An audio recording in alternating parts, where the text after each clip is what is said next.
The kid behind the counter clicked the pocket knife open with his thumbnail, ran the edge across the back of his other thumb to test it, and shrugged. "Yeah, old folder. Dull as a butter knife. I can do $15. Hollis Wainwright stood on the other side of the counter. 82 years old, the gray wool flat cap his late wife Eunice had bought him at a craft fair in 1989 pulled square on his head, the small bone-handled folding knife sitting on the glass between them.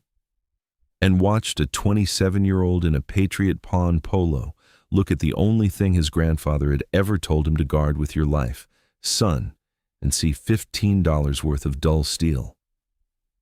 "That was my granddaddy's," Hollis said, quiet. The kid, Marcus by the crooked name tag, closed the blade with a flick of his palm and slid the knife across the glass toward himself with 2 fingers. "Sure. 15. Final."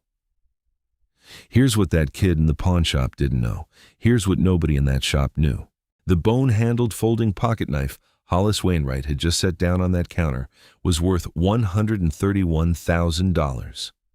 It was an 1857 Joseph Rogers and Sons of Sheffield Bowie pattern folding knife, one of the finest English blade makers of the 19th century. And Joseph Rogers and Sons stopped producing this exact pattern in 1862, after only 5 years and roughly 400 examples ever made.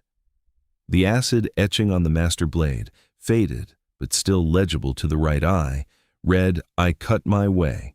Joseph Rogers and Sons, Sheffield." But the value wasn't in the maker. The value was in what was inscribed on the brass bolster, hidden under 167 years of pocketware. S. Wainwright, Pinkerton, Baltimore, February 1861. Samuel Wainwright, Hollis's great-great-grandfather, had been one of the operatives Allan Pinkerton sent to Baltimore in February of 1861 to investigate the conspiracy to assassinate Abraham Lincoln on his way to his first inauguration. The investigation succeeded. Lincoln was rerouted in secret through Baltimore at 3 in the morning on February 23, 1861, 6 days before he reached Washington. The conspirators never got their chance. The Pinkerton operatives carried personal sidearms, and most carried Sheffield pattern folding knives. Samuel Wainwright's knife was the only documented Baltimore plot operative's blade ever to surface in private hands. The International Spy Museum in Washington had been hunting for it for 26 years. This is the story of how Hollis Wainwright walked into Patriot Pawn on a Wednesday morning in November with $1,400 of trouble in his head, and walked out with the discovery that his quiet, plain-spoken, John Deere-riding grandfather had come from a line of men who had stood in shadows on the platform of a Baltimore train station at 3 in the morning and helped keep a president alive. Before I tell you what happened when the expert walked through that door, if stories like this mean something to you, hit subscribe. And tell us in the comments where you're watching from. We love seeing how far these stories travel. Now let me tell you about Hollis. Hollis Earl Wainwright was born in 1942 in Davenport, Iowa. His father, Earl Wainwright, was a switchman for the Rock Island Railroad for 38 years and died in 1981 of complications from diabetes. His mother, Vera, worked the lunch counter at the Kresges on Brady Street and lived on after Earl until 2003. Hollis went to Davenport Central High, graduated in 1960, did 3 years in the Army at Fort Riley as a motor pool sergeant, came home and got on at International Harvester out on Wapsie Avenue. 40 years building combines. Married Eunice Holm in 1965. 2 daughters, Janelle and Carla. Eunice had died last February of a fall. Broke her hip in the kitchen. Complications set in, gone in 11 days. The dental work was the problem. Hollis had been chewing on the right side of his mouth for 2 years because the bridge on the left had failed and he'd been stretching the appointment. In October, the bridge had finally come out altogether, and the prosthodontist in Bettendorf had quoted him $1,400 for the implant work he'd need to replace it before the bone in his jaw deteriorated further. He could chew softer foods on the right side for a while, but the dentist had been clear. Too long without the implant, and he'd be looking at a much bigger procedure inside 2 years. His Army pension was small, $310 a month. His IH pension was $1,470. Social Security added $2,260.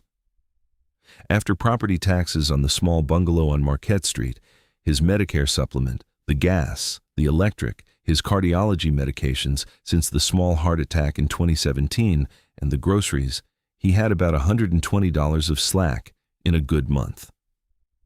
He did not have $1,400. He could have called Janelle in Iowa City or Carla in Denver.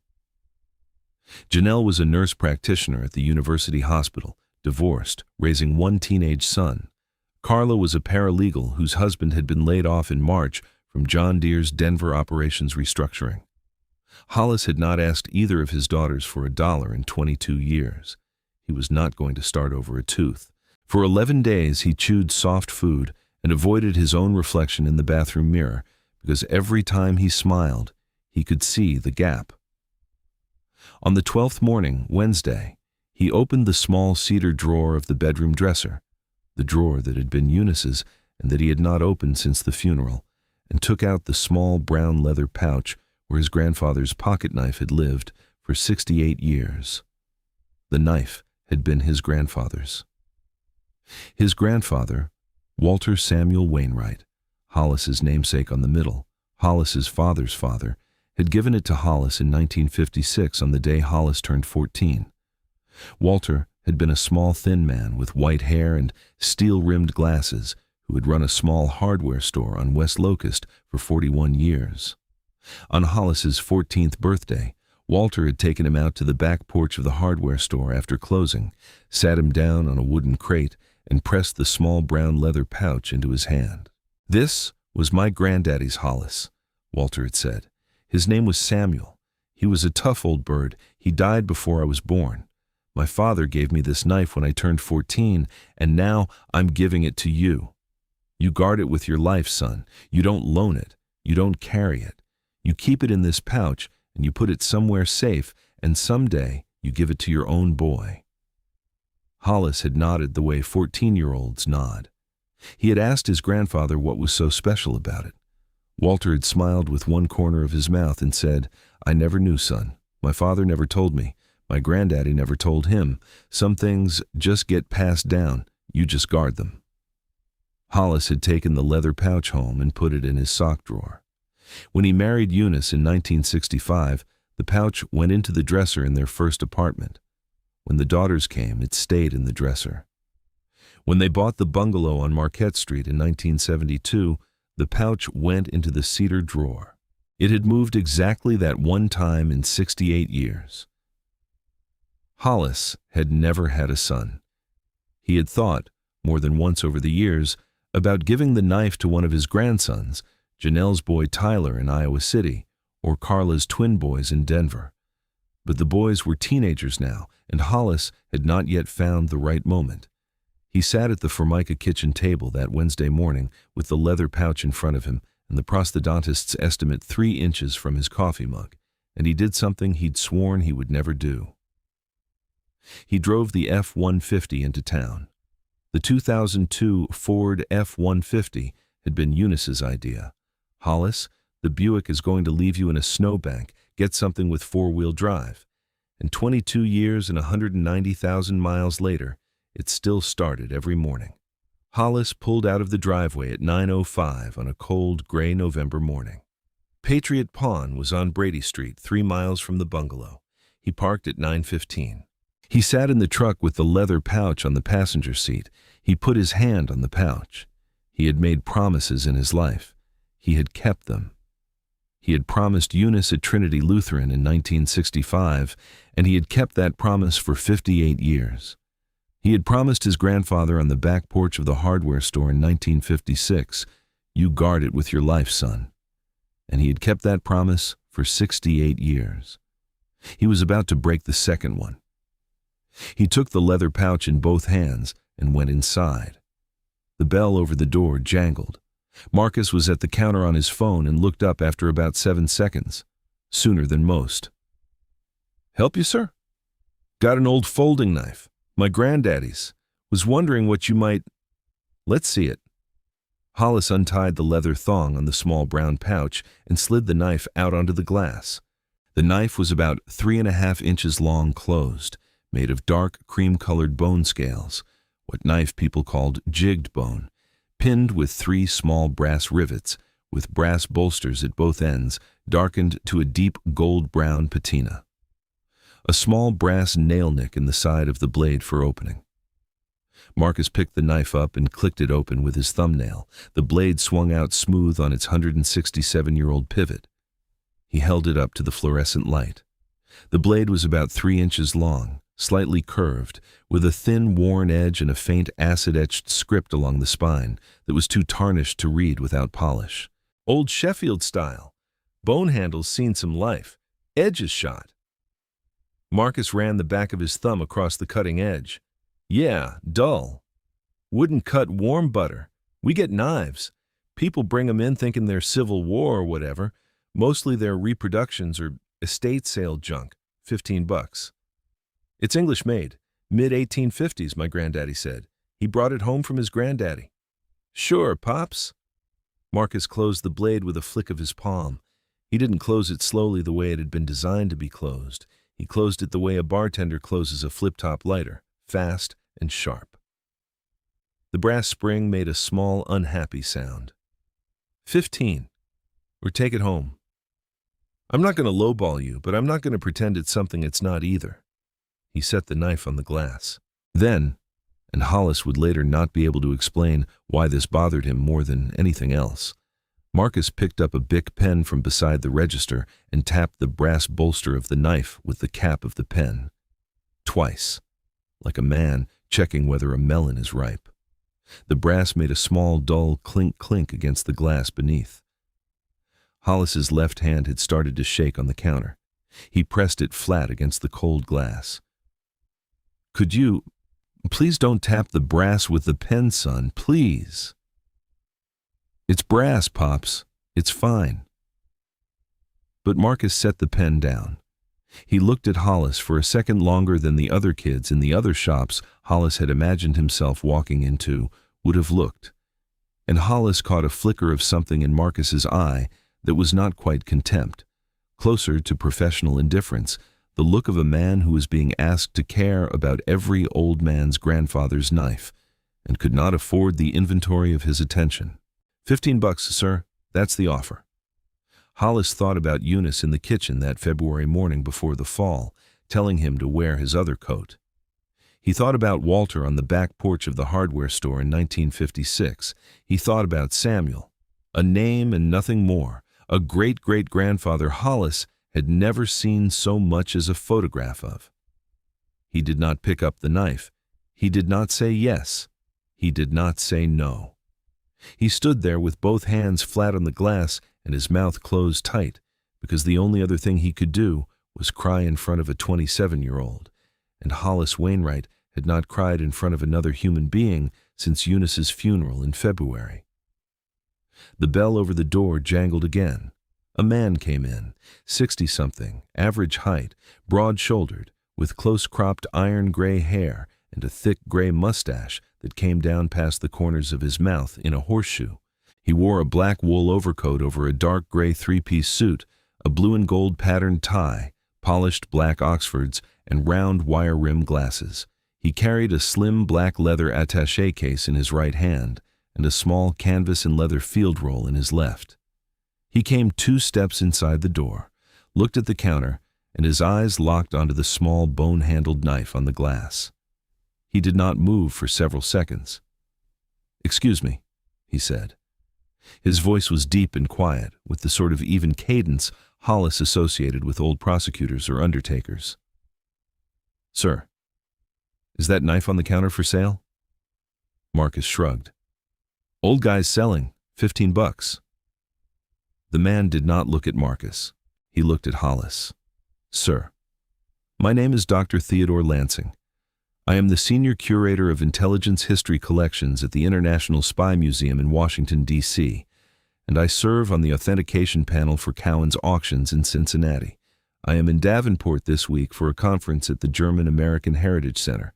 I came in here this morning because I was walking back to my hotel and the sign caught my eye. Would you permit me to examine that knife?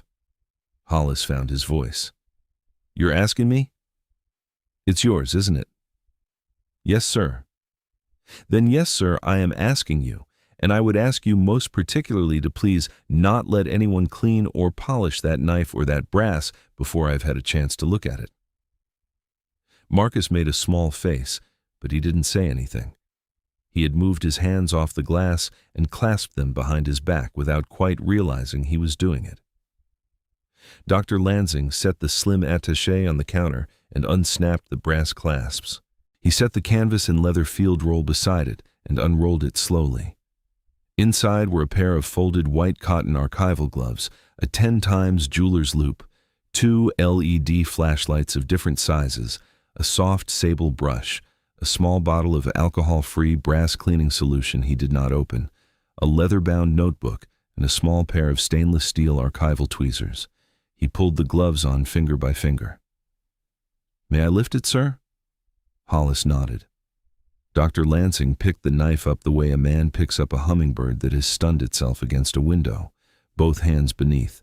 He laid the closed knife on a soft black cloth he produced from the attaché. He clicked the smaller of the 2 LED flashlights on and shone it across the closed blade at a grazing angle, reading the faint acid-etched script along the spine through the loop.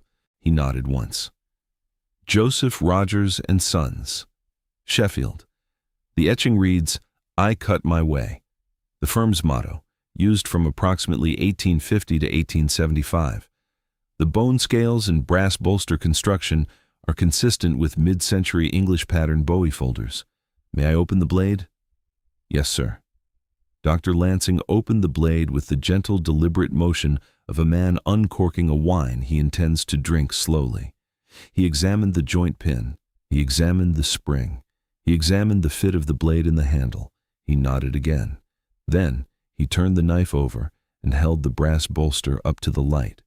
He shifted the angle of the flashlight. He held the loop over the bolster. He moved the light a degree. He held very still. He took a slow breath.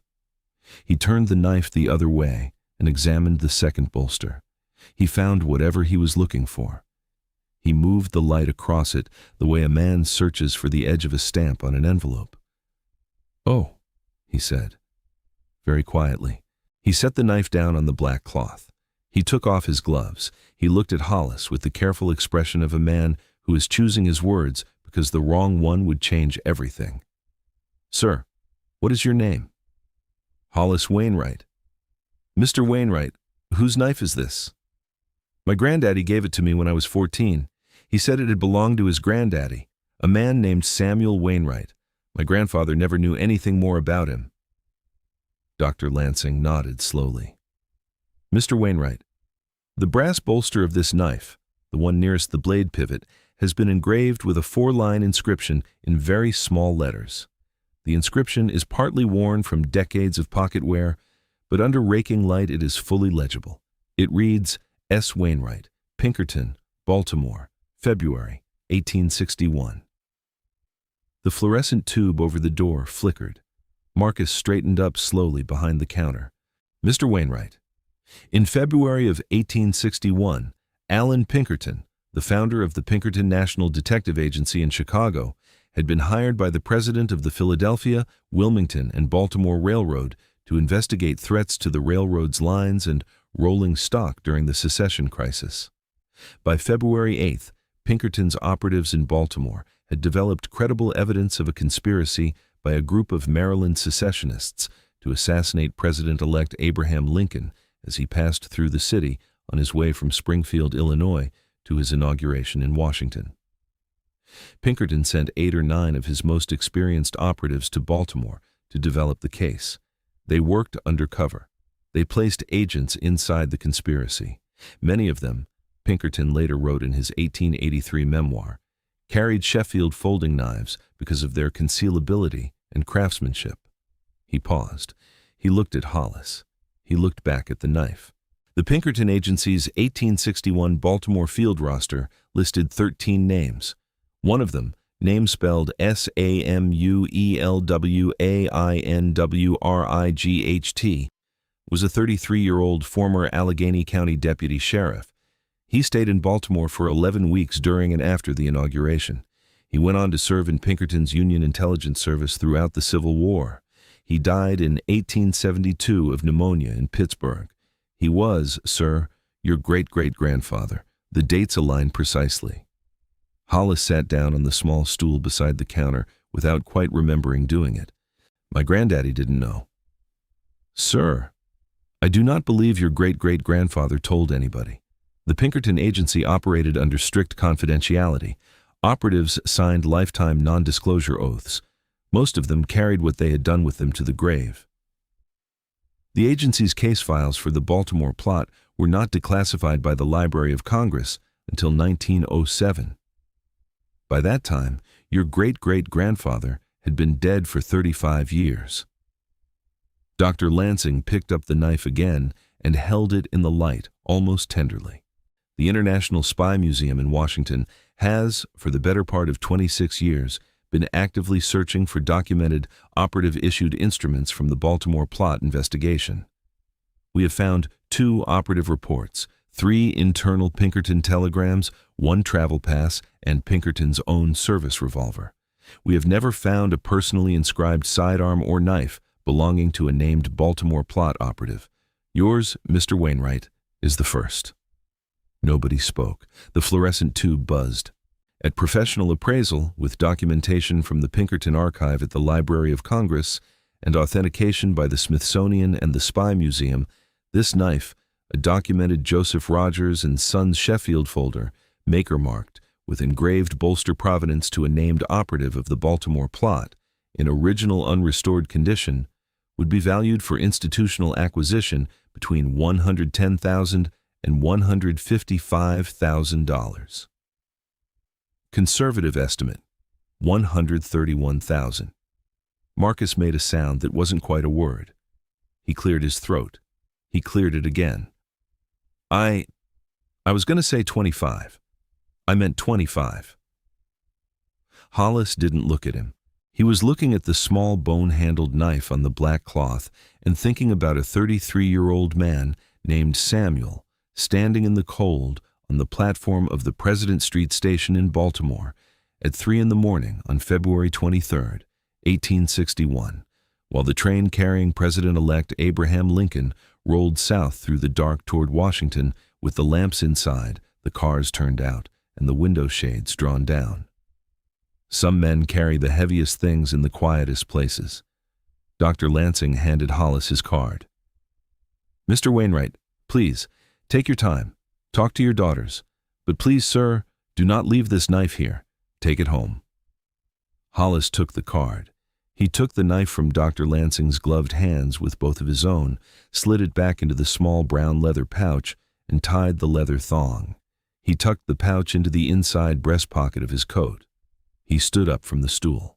He nodded once at Dr. Lansing. He turned and walked out past Marcus. But at the door, he stopped. He turned around. He looked at Marcus.